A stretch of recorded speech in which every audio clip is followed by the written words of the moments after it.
तो नमस्कार दोस्तों। दोस्तों आज के इस वीडियो में हम बात करेंगे एनर्जी सेक्टर के एक महत्वपूर्ण कंपनी अडानी पावर के बारे में।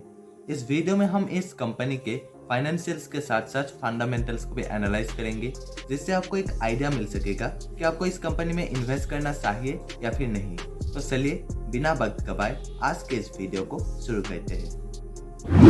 तो चलिए सबसे पहले हम बात करते हैं इस कंपनी के फंडामेंटल्स के बारे में। अगर हम बात करें अडानी पावर के मार्केट कैप की, तो वो है 1,24,521 करोड़। फिर अगर हम बात करें पी रेशियो की, तो इस कंपनी के जो पी रेशियो है वो है 8.65, और पी रेशियो जितना ज़्यादा कम होता है उतना ही ज़्यादा अच्छा होता है। अगर किसी कंपनी के जो पी रेशियो है वो अगर उसके इंडस्ट्री पी से कम है तो ये एक गुड साइन होता है उस कंपनी में इन्वेस्ट करने के लिए। अगर हम अडानी पावर के जो इंडस्ट्री पी है उसे अगर देखें तो वो है 16.32, और इस कंपनी के जो पी रेशियो है वो है 8.65। यानी कि यहाँ पर हम साफ देख सकते हैं अडानी पावर का जो पी रेशियो है वो उसके इंडस्ट्री पी से कम है, और ये एक गुड साइन है किसी कंपनी में इन्वेस्ट करने के लिए। इसके बाद हम बात करेंगे पीबी रेशियो की। पी रेशियो की तरह ही पीबी रेशियो भी जितना ज़्यादा कम होता है उतना ही ज़्यादा अच्छा होता है, और अगर किसी कंपनी के जो पीबी रेशियो है वो अगर 1 से भी कम हो तब तो और भी ज़्यादा अच्छा होता है। अगर हम बात करें अडानी पावर के पीबी रेशियो की, तो वो है 4.20, यानी कि इसके जो पीबी रेशियो है वो थोड़ा सा ज़्यादा है। इसके बाद हम बात करेंगे डेट टू इक्विटी की। डेट टू इक्विटी की अगर हम बात करें अडानी पावर के, तो वो है 1.42, और डेट टू इक्विटी भी जितना ज़्यादा कम होता है उतना ही ज़्यादा अच्छा होता है। इसका भी जो इस कंपनी का जो डेट टू इक्विटी है वो इतना भी कुछ ज़्यादा है नहीं। अगर 2 से डेट टू इक्विटी 2 से ज़्यादा हो तब वो थोड़ा सा ख़राब माना जाता है। इसके साथ साथ ही हमें डेट टू इक्विटी के साथ साथ ही हमें एक और रेशियो का ध्यान रखना चाहिए, वो है करंट रेशियो। करंट रेशियो में हम ये जानते हैं कि उस कंपनी के जो करंट एसेट्स है वो कितना ज़्यादा है as compare to current liabilities. अगर किसी कंपनी के जो करंट रेशियो है वो अगर 1 है तो इसका मतलब ये है कि उस कंपनी के पास करंट एसेट जितना है उतना ही करंट लाइबिलिटीज़ भी है। और करंट रेशियो अगर 2 से ज़्यादा है तब वो 2 या 2 से ज़्यादा है तो वो एक अच्छा साइन माना जाता है उस कंपनी में इन्वेस्ट करने के लिए।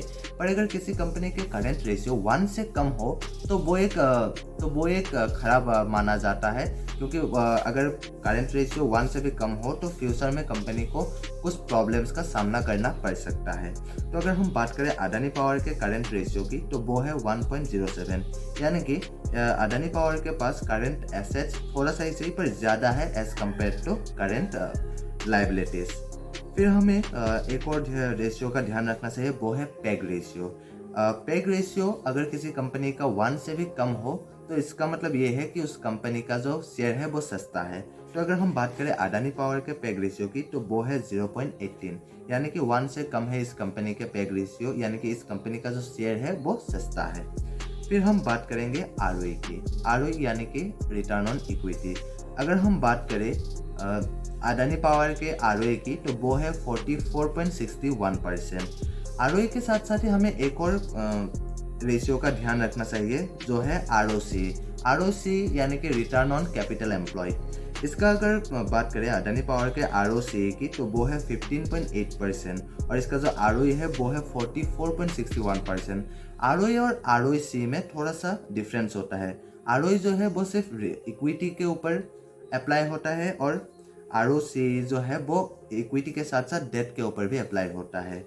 और आरओई और आरओसी के बीच में अगर जितना ज़्यादा कम गैप होगा उतना ही ज़्यादा अच्छा माना जाता है, और ये अगर दोनों ही 20 से ऊपर हो तब वो एक गुड साइन होता है उस कंपनी में इन्वेस्ट करने के लिए। इसके बाद हम बात करेंगे ईपीएस यानी कि अर्निंग पर शेयर की, और अर्निंग पर शेयर भी जितना ज़्यादा लगातार अगर ईयर ऑन ईयर राइज हो रही है तो ये एक गुड साइन होता है। अगर हम बात करें अडानी पावर के ईपीएस की, तो वो है 37.32।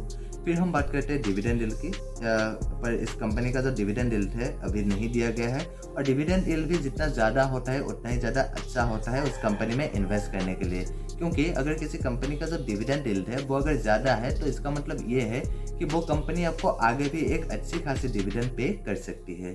फिर हम बात करेंगे बुक वैल्यू की। इस कंपनी का जो बुक वैल्यू है वो है 17.46, और अगर हम बात करें फेस वैल्यू की, तो फेस वैल्यू है अडानी पावर के जो फेस वैल्यू है वो है 10। इसके बाद हम बात करेंगे फाइनेंशियल्स की। फाइनेंशियल्स में हमें तीन चीज़ें हमें देखनी चाहिए। सबसे पहले रेवेन्यू, प्रॉफिट और नेटवर्थ। ये तीनों ही अगर ईयर ऑन ईयर राइज हो रही है तो ये एक गुड साइन होता है उस कंपनी में इन्वेस्ट करने के लिए। अगर हम बात करें अडानी पावर के रेवेन्यू की, तो इसका जो रेवेन्यू है वो अच्छी खासी राइज हो रही है 2019 से 2023 तक। अगर हम बात करें 2019 की तो वो है 23,884 करोड़, और अगर हम बात करें 2023 की तो वो है 38,079 करोड़। उसी तरह हम अभी बात करेंगे प्रॉफिट की। प्रॉफिट भी ईयर ऑन ईयर अगर बढ़ रही है तो ये गुड साइन होता है, क्योंकि प्रॉफिट ही वो फैक्टर होता है जिससे हमें ये पता लगता है कि अगर उस कंपनी का जो प्रॉफिट है वो लगातार राइज हो रही है तभी वो फ्यूचर में एक अच्छी ग्रोथ दिखा सकती है। क्योंकि जो कंपनी खुद ही प्रॉफिट अर्न नहीं कर रही है वो आपके शेयर को कैसे आपको एक अच्छा प्रॉफिट फ्यूचर में जनरेट कर सकती है। तो अगर हम बात करें अडानी पावर के जो प्रॉफिट है तो इसमें अगर देखें तो 2019 और 2020 में जो इसका जो प्रॉफिट है वो माइनस में रही है। यानी कि इस साल इन दोनों सालों में इस कंपनी को जो लॉस का सामना करना पड़ा है। फिर 2021 से 2023 तक अभी तक इस कंपनी का जो प्रॉफिट है वो लगातार एक रेशियो इसका जो लगातार राइज हो रही है। अगर हम बात करें 2021 की तो वो है 1,270 करोड़, और अगर हम बात करें 2023 की तो वो है 10,727 करोड़। इसके बाद हम बात करेंगे नेटवर्थ की। नेटवर्थ भी एक अहम फैक्टर होता है किसी कंपनी में इन्वेस्ट करने के लिए। अगर किसी कंपनी का जो नेटवर्थ है वो ईयर ऑन ईयर राइज हो रही है तो ये एक गुड साइन होता है उस कंपनी में इन्वेस्ट करने के लिए। अगर हम बात करें अडानी पावर के नेटवर्थ की तो 2019 में इसका जो नेटवर्थ है वो है 7,712 करोड़। 2020 में इसका जो नेटवर्थ है वो थोड़ा सा कम हुआ है, पर फिर भी 2020 के बाद 2023 तक यानी कि इस करंट ईयर तक इसका जो नेटवर्थ है वो लगातार राइज हो रही है। 2023 में इसका जो नेटवर्थ है वो है 29,876 करोड़। इसके बाद अभी हम बात करेंगे शेयर होल्डिंग पैटर्न के बारे में। अगर हम अडानी पावर के शेयर होल्डिंग पैटर्न को देखें तो इसके जो सबसे ज़्यादा शेयर्स है वो प्रोमोटर्स के पास है 74.97%, और किसी कंपनी के अगर प्रोमोटर्स के पास 45% से भी ज़्यादा शेयर मौजूद है तो ये एक गुड साइन होता है उस कंपनी में इन्वेस्ट करने के लिए। क्योंकि प्रोमोटर्स अपने पास ज़्यादा शेयर कब रखते हैं, जब उनको अपने ऊपर ट्रस्ट हो, अपने कंपनी के ऊपर ट्रस्ट हो कि उनका जो कंपनी है वो फ्यूचर में एक अच्छी ग्रोथ दिखा सकती है, तभी वो अपने पास ज़्यादा शेयर्स रखते हैं। तो अडानी पावर के प्रोमोटर्स के पास 74.97% है, जो 45% से ज़्यादा है, तो ये एक गुड साइन है इस कंपनी में इन्वेस्ट करने के लिए। इसके बाद हम बात करेंगे बैलेंस शीट की। बैलेंस शीट में हमेशा हमें दो चीज़ों का खास ध्यान रखना चाहिए। सबसे पहले उस कंपनी का जो करंट एसेट्स है वो उसके करंट लाइबिलिटीज से ज़्यादा होना चाहिए, और टोटल एसेट्स और टोटल लाइबिलिटीज जो है वो ईयर ऑन ईयर चेंज होती रहनी चाहिए, और टोटल एसेट्स जो है वो ईयर ऑन ईयर राइज होती रहनी चाहिए, और टोटल जो लाइबिलिटीज है वो ईयर ऑन ईयर घटती रहनी चाहिए। अगर हम बात करें अडानी पावर के जो बैलेंस शीट में अगर हम देखें तो इसका जो करंट एसेट्स है वो है 19,553 करोड़, और अगर हम बात करें करंट लाइबिलिटीज़ की तो वो है 17,744 करोड़। यानी कि यहाँ पर हम साफ देख सकते हैं इस कंपनी के ऊपर जो करंट एसेट्स जो है वो ज़्यादा है as compare to current liabilities. फिर हम बात करेंगे टोटल एसेट्स की। अगर 2023 में इस कंपनी के पास जो अभी टोटल एसेट्स है वो है 85,821 करोड़, और अगर हम बात करें टोटल लाइबिलिटीज़ की तो वो है 55,945 करोड़। यानी कि इस कंपनी के पास टोटल एसेट्स भी ज़्यादा है as compare to total liabilities. फिर अगर हम बात करें 2022 की तो 2022 में इस कंपनी के पास जो टोटल एसेट्स था वो है 81,981 करोड़, और टोटल जो लाइबिलिटीज़ थे वो थे 63,277 करोड़। यानी कि 2020 से 2023 तक इसका जो टोटल एसेट्स है वो बढ़ा है, और टोटल जो लाइबिलिटीज़ है वो कम हुआ है। तो ये एक गुड साइन हो जाता है इस कंपनी में इन्वेस्ट करने के लिए।